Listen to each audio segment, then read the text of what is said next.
Hello. हा problem परवा दिला होता स्टडी सर्कलमध्ये. 13.2 kilo of copper. So let me show you. 13.2 kilo of copper was used to draw 2 millimeter radius. आणि density दिलेली कॉपरची आणि पायची व्हॅल्यू दिली and they want to know the length. So what we need to find out is the length. आता या problem मध्ये तुम्ही जर बघितलं तर प्रत्येकाची युनिट्स वेगवेगळी दिली आहेत. म्हणजे एक्झाम्पल दिलं तर इथे 2 mm रेडियस दिलंय, इथे सेंटीमीटर क्यूब दिलेलं आहे. ओके. आणि फायनली उत्तर आपल्याला मीटर्समध्ये येणार आहे. ते कसं ते बघूया आपण. आणि इथे ग्रॅम दिलेलं आहे आणि इथे किलो दिलेलं आहे. So you have to be very careful with the measurements. बाकी प्रॉब्लेम सोपा आहे.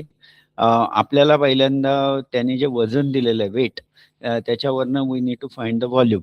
Okay. So volume is equal to weight upon density. Weight दिलेलं आहे 13.2 किलो. ते आपण ग्रॅममध्ये करून घेतलं कारण डेन्सिटी ग्रॅममध्ये दिलेली आहे. So this is what is done. त्याच्यावरनं आपल्याला पहिलं आन्सर मिळाला 1571.743 cm क्यूब. सेंटीमीटरमध्ये उत्तर मिळालं. दिस इज द आता आपल्याला लेंथ काढायची. तर लेंथ इज इक्वल टू काय, तर व्हॉल्यूम जो आहे that is equal to pi r square into L. So जी जी लेंथ आहे ती पाय आर स्क्वेअर इंटू हे व्हॉल्यूम मिळालेलं आहे. सो रेडियस दिलेली आहे 2 मिलीमीटर, ती आपण सेंटीमीटरमध्ये कन्वर्ट करून घेतली कारण volume is given as centimetre cube. Okay. So ह्याच्यानंतर आपल्याला V is equal to pi into 0.2 cube आणि व्हॉल्यूम आपल्याला मिळाला होता क्वेश्चन नंबर 1 मधनं 1571.43.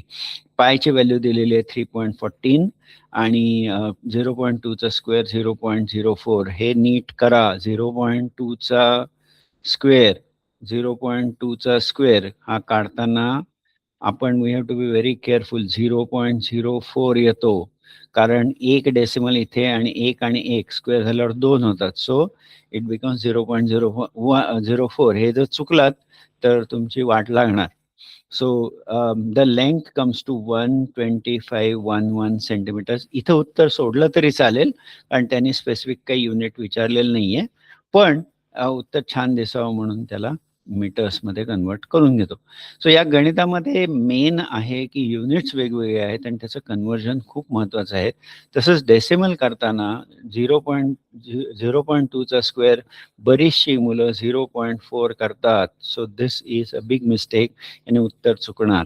So be careful and thanks for watching.